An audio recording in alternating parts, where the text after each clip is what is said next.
ego and all that kind of stuff. At the end of the day, what matters is the result that you deliver, which I'm going to get to later. That's the right frame. Results is what matter. So again, why do we have this? Like I said, ingrained from not only from our job, the 10% raise, but also from school. It's programmed, hey, we need a degree, all that stuff. And then, of course, there's smart marketers that sell certifications, right?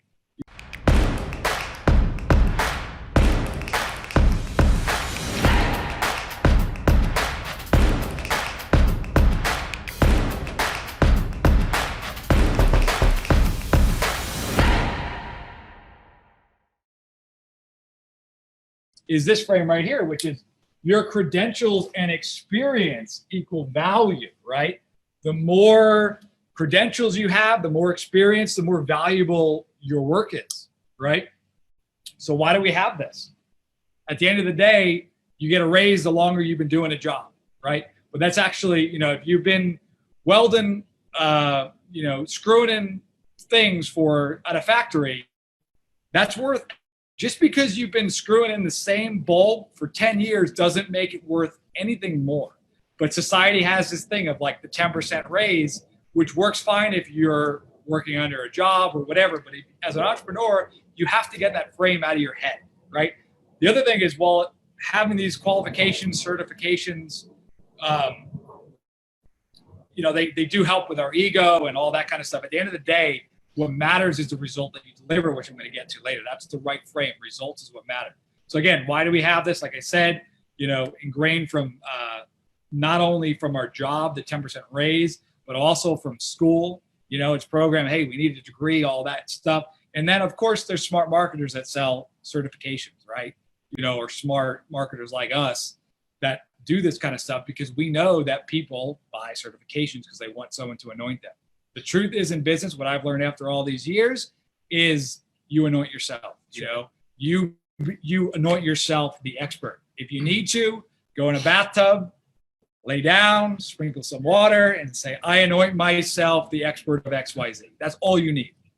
So I tend to do in the shower, but yeah, that's work too.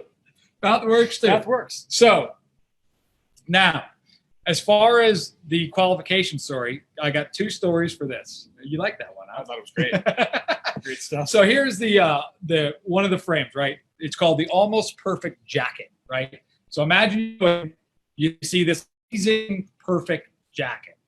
It's marked 95% off. It's the ideal brand. Is it orange by chance? Perfect color like this.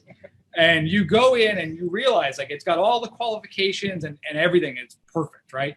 You go in and you realize it's triple X and it's no way it's going to fit to you.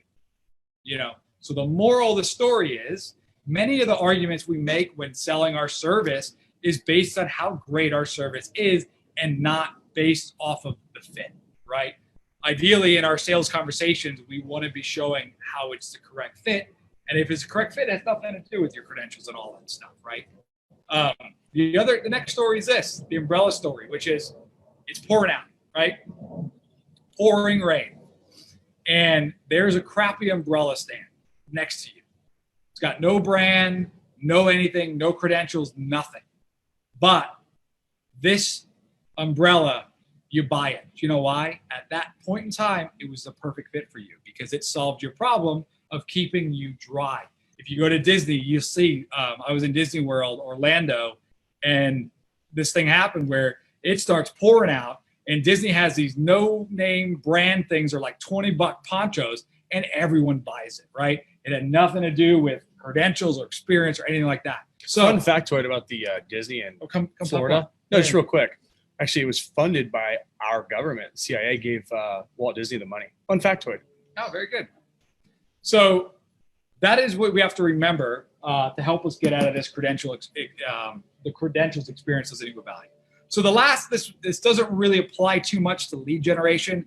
It applies more to if you guys want to sell your own information products, own courses, which is your stuff does not equal value. So this happens a lot of time when people sell information courses. They want to make it as long as possible. They want to give you piles of DVDs and all this stuff. And the reason why we have this is it's marketers back in the day would sell these home study courses, and that was the way to build value, and everyone just kind of copied each other.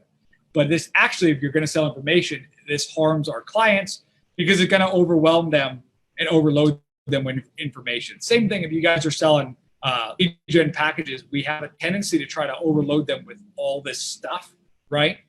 Build up the offer, which is great, but you don't want to make it so much that it overloads them. If it's done for you, it doesn't really matter. That's more for the selling of information products.